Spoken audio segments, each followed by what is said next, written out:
வணக்கங்க. இன்றைக்கி வந்து என்ன பார்க்க போகிறோம்னா, நம்ம ஃபார்ம் ட்ராக் 60 இருக்குல்ல, ஃபார்ம் ட்ராக் 60யோட ரொட்டாவேட்டர் பர்ஃபார்மன்ஸ் பார்க்க போகிறோம். எப்படி ஓடுது என்னென்னா, நம்ம வந்து 36 கத்தி தான் வச்சுருக்கோம். 42 கத்தி போட்டால் வண்டி ஓடும். நம்ம ஊரில் ஒரு ஆள் ஓட்டிகிட்ருக்கிறாரு, ஆறாம் தான் ஓட்டிகிட்ருக்குற அப்படி 42 கத்தி போட்டு ஜிஎஸ்சில். நாமளும் ஜிஎஸ்ஸு மாப்பிள்ளையோட ரொட்டாவேட்டர் இருக்குது, நம்மளது இல்லை. 36 கத்தி போட்டு ஓட்டலாம்ன்ட்டு முடிவு பண்ணியிருக்கோம். சரி, எல்லா பிடிஓ சாப்பிட்டு எல்லாமே செட் ஆகிடுச்சு நம்மளுக்கு. ஓகே, டாப்லிங் போட்டு ஓட்டலாம் அப்படின்னு சொல்லி முடிவு பண்ணியிருக்கிறோம். மாப்பிள்ளை வரன்னு இருக்கிறான், வந்தானே எடுத்து ஓட்ட வேண்டியது தான். அதை போட்டுக்கலாம்.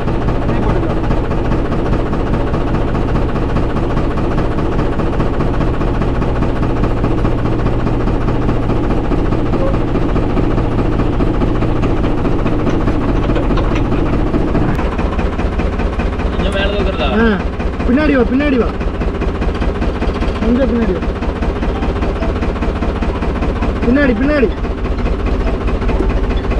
கீழே இறக்கு, கீழே இறக்கு, கை கீழே இறக்கு.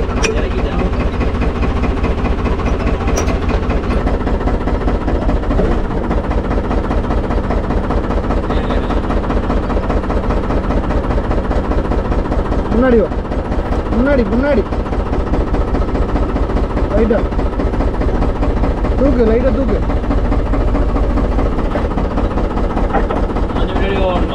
முன்னாடி போ, முன்னாடி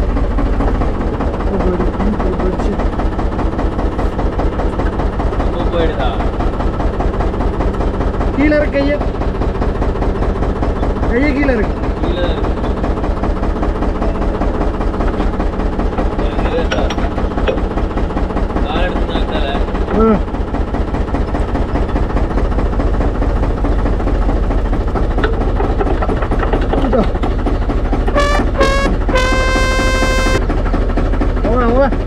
फ्रंट बैक होगा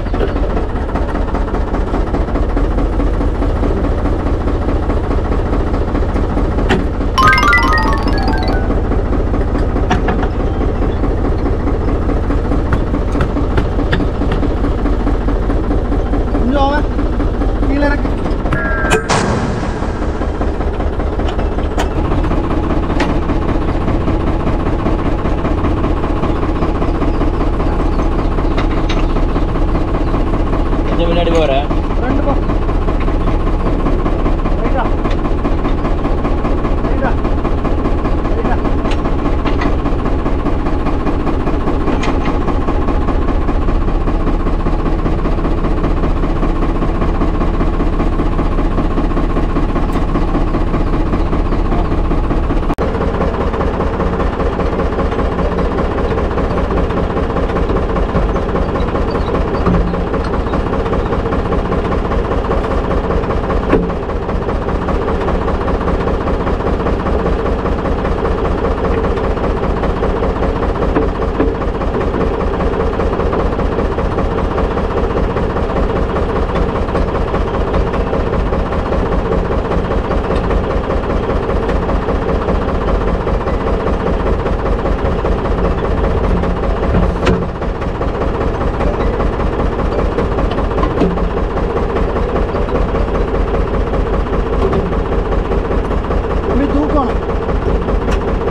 மாப்பிள்ள நம்ம 60 எடுத்துட்டு ரொட்டாவேட்டர் பர்ஃபார்மன்ஸ் போடுறோம். அப்படி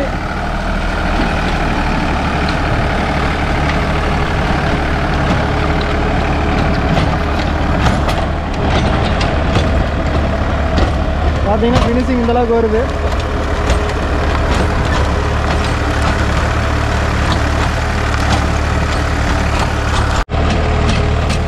இருட்டாகி போச்சுங்க. நம்ம அதுக்குள்ளே நம்ம ரேடியேட்டர் வந்து கொஞ்சம் வீக்காக இருந்துச்சு. சரி, தண்ணி கொஞ்சம் ஃபில் பண்ணிக்கலாம்னு சொல்லிட்டு ரேடியேட்டர் தண்ணி ஃபில் பண்ணிவிட்டு மாப்பிள்ளை ஓட்டை கொடுத்து போட்டு நான் வந்து வீடியோ எடுத்துக்கிறேங்க. மாப்பிள்ளை ஓட்டிகிட்டு இருக்கிறேன். அப்படி 15 RPM. அதே மாதிரி பார்த்தீங்கன்னா நம்மளுக்கு ஃபஸ்ட் கியரில் ஓட்டிகிட்டு இருக்கிறேன். அப்படி உழவு ஓட்டின காட்டுன்னா நம்ம செகண்ட் கியர்லேயே ஓட்டலாம். நம்மளுக்கு கொஞ்சம் ஃபினிஷிங் நல்லா வரணுங்காக நம்ம ஃபஸ்ட் இயரில் ஓட்டு தட்டிகிட்டு இருக்கிறோம். ஏன்னா இது வந்து அந்த பெரிய டாக்டரில் ஒரே ஒரு உழவு ஓட்டினதோட சரி, இன்றைக்கி நேற்று கொஞ்சம் மழை தூருச்சு, அதனால் டக்குன்னு சொல்லி ஒரு உழவு ஓட்டி விட்றலாம் அப்படின்னு சொல்லிட்டு வந்தோடனே இந்த வேலையை ஆரம்பிச்சாச்சு. வண்டி ஓட்டுறதுக்கெல்லாம் ஒன்றும் பிரச்சனை இல்லைங்க. ஆர்பிஎம் டிராப் இப்போல்லாம் எதுவுமே கிடையாது, ஜம்முன்னு ஓடிட்டு இருக்குது.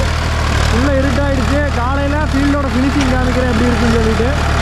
இப்போ வந்து ஃபினிஷிங்கெல்லாம் நல்லா வருதுங்க. அதிகபட்சம் பார்த்தீங்கன்னா ஒரு 5 விறக்கடை ஆழம் இறங்குங்க. நம்மளாம் சொல்கிறாங்க 1.5 அடி இறங்க 2 அடி இறங்கும்னே, அவ்வளோவெல்லாம் இல்லைங்க. ஜிஎஸ் ரொட்டாவேட்டர் ஓட்டு தட்டிகிட்டு இருக்கிறோம். 36 பிளேடு வண்டிக்கு வந்து அனத்தம் இல்லாமல் ஓடுன்னு வச்சுக்கோங்களேன். 42 பிளேடு மோட்டை ஓட்டலாம். அது இபிஐக்கெல்லாம் செட் ஆகும், நம்ம 60க்கு செட் ஆகாது. அதனால் நம்மளுக்கு ஒரு 36 இருந்தால் ஓகே. 42 ஓட்டு ஓட்டணும், வண்டிக்கு கொஞ்சம் அனத்தம். இபிஐ பார்த்திங்கன்னா நம்மளுக்கு பிரச்சனை டூயல் கிளச் வரும், அதனால் நம்ம ஓட்டிக்கலாம். இது வந்து டூயல் கிளச் வராது, சிங்கிள் கிளச் தான். ஆனால் நீங்கள் கிளச்சை போட்டிங்கன்னா வண்டி ஆஃப் ஆயிரும், ரொட்டாவேட்டர் ஆஃப் ஆயிரும். அதனால் நம்மளுக்கு அது பெனிஃபிட் வராது. நம்ம எதிரோல ஓட்டங்காட்டி டம்முன்னு அடிச்சு ஓடுது. அந்த அடிச்சு ஓடுறதுக்கு மட்டும் ஒரு காடியாக செட் பண்ணிட்டோம்னா அந்த அடியாமல் ஓடும், ஒன்றும் பிரச்சனை இல்லை. இருட்டாகி போச்சு, உனக்கு பார்க்கலாம். இதுக்கு மேலே வீடியோ எடுத்தால் ஒன்றும் சுத்தம் ஒன்றும் தெரியாது. பாய் பாய். நைட் இருட்டாயிடுச்சுங்க, அதனால் இந்த வீடியோ எடுக்க முடியல. காலையில் எழுந்திரிச்சு வந்தோம். வந்து பார்த்திங்கன்னா ஃபினிஷிங் பார்த்தா ஃபினிஷிங்கெல்லாம் ஜம்முன்னு இருந்துச்சு. இந்த ஓரக்கால் மட்டும் ஒட்டி பிடிக்கிறது கொஞ்சம் பயமாக இருந்துச்சு, ஏன்னா ஓஸ் வரும், சொட்டு நீர் ஓஸு. மற்றபடி சென்டரில் ஓட்டுறது எல்லாமே ஜம்முன்னு வந்துருக்குது, சொட்டை இல்லாமல். நம்மளுக்கு வந்து இதெல்லாம் பார்த்திங்கன்னா இந்த ஷேப்பில் கட்டாய் இந்தளவுக்கு கட் ஆகிடுச்சு. ஓகே, கம்பு வச்சுக்கிறோம். ஒன்று இதில் அப்படியே கட்டி மேய்ச்சிட்டு தை மாதம் இதுலேயும் எப்படி மறுபடி ஒரு வாழை போட்டுவிட்றலாம்ட்டு ஒரு பிளான். இன்னைக்கு கீழ்காடு சும்மா தான் ஒரு ரோட் ஓட்டி விட்டுறலாம் அப்படின்னு சொல்லிட்டு இறக்கியிருக்கிறேன். இது ஒரு 2-3 வேலை வந்ததுன்னா வேலை முடிஞ்சு கிளம்பிகிட்டே இருக்கலாம். காலையில் வந்து நைட் அப்படியே காட்டுக்குள்ளேயே விட்டுட்டு போயிட்டாங்க வண்டியை. நீ எடுத்துகிட்டு போயிட்டு மறுபடி வரணும் அப்படின்னு சொல்லிட்டு வண்டி காட்டுக்குள்ளேயே விட்டாச்சு.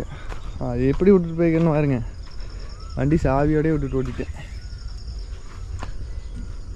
ஏதோ இது சுற்றி இருக்குதான்னு பார்த்து இது அது அதிகமாக சுத்த காணோம். அதனால் நம்மளுக்கு ஒன்றும் பிரச்சனை இல்லை, ரொட்டாவேட்டர் ரோடு வாங்காது. ரொட்டாவேட்டர் ஓடுற ஆளுகள்லாம் பார்த்திங்கன்னா டாப்லிங் செட் பண்ணுற கீழே ஒரு கையாட்டை மாட்டிட்டோம்னா நம்மளுக்கு எசவு ஜம்முன்னு இருக்குது. இது வந்து பார்த்திங்கன்னா போட்டு சென்சிங் ஓட்டு ஒவையாவன்னு ஒவைக்குது எதிர்படைக்கால ஓட்டையில். நம்ம நார்மலாக அவ்வளோ ஓட்டின இதுலேயே ஓட்டினோம்னா நம்மளுக்கு அதை உவைக்கிறது இல்லை. மித்த டைமில் போட்டு நல்லா உவைக்குது, சீக்கிரம் சென்சிங் போயிடும். மற்றபடியெல்லாம் ஓகே, ஆரம்பிக்கலாங்களா? ரொம்ப நாளாக கேட்டிருந்தாங்க ரொட்டாவேட்டர் வீடியோ போடுங்கன்னு, போட்டாச்சுங்க. இந்த வீடியோ மறக்காமல் எல்லாத்துக்கும் ஷேர் பண்ணி விடுங்க. இது வந்து 35 கத்தி ரொட்டாவேட்டருங்க. ஃபார்ம் ட்ராக் 60 ஓல்டு மாடலுக்கு 35 கத்தி நல்லா வேலை செய்யுங்க. இதில் வந்து பார்த்திங்கன்னா சிங்கிள் கிளச்சு, அதனால் நம்மளுக்கு இப்படினால ஒரு அளவுக்கு தான் வெட்டும். இது 98 மாடலு, அதனால் நம்ம 36 கத்தி போட்டாவே ஜம்முன்னு ஃபினிஷிங் கொடுக்குது. 42 போடலாம். இன்ஜின் இது கொஞ்சம் படுத்துட்டுன்னு வச்சுக்கோங்களேன், நம்மளுக்கு கொஞ்சம் சிரமமாகி போயிடும். அதனால் இதிலே போட்டு நம்ம அப்படியே மெதுவாக உருட்டிக்கலாமுங்க. நம்ம நண்பர் ஒருத்தர் கேட்டுகிட்டே இருந்தார், எல்லா வீடியோ கமெண்ட்லேயும் பார்த்தீங்கன்னா அண்ணா ரொட்டாவேட்டர் வீடியோ போடுங்க அப்படின்னு கேட்டிருந்தா. அப்படியே உங்களுக்காகவே இது போட்டிருக்கேங்க. மறக்காமல் ஒரு 4-5 பேர்த்துக்கு ஷேர் பண்ணுங்கள், மறக்காமல் சப்ஸ்கிரைப் பண்ணுங்கள். Thank you for வாட்சிங்க. Bye bye, tata. மற்றபடி எந்த இஷ்யூவும் இல்லை. இதில் என்ன பிரச்சனையாக இருக்குது பாருங்க, கொஞ்சம் இல்லை அப்படிங்கிற பட்சத்தில் இந்த நட்டு வந்து முக்கால்வாசி கரண்ட் வந்துருச்சு. இது வந்து நம்ம டைட் பண்ணி விடணும், தெரியுதுங்களா? ஒன்று அப்படியே கண்டுக்காமல் 2-3 ஏக்கரை ஓட்டினோம்னா கை தனியாக கரண்ட் வந்துடும். அதனால் இந்த வண்டியில் இந்த பிரச்சனை இருக்குது என்னோடய வண்டியில்.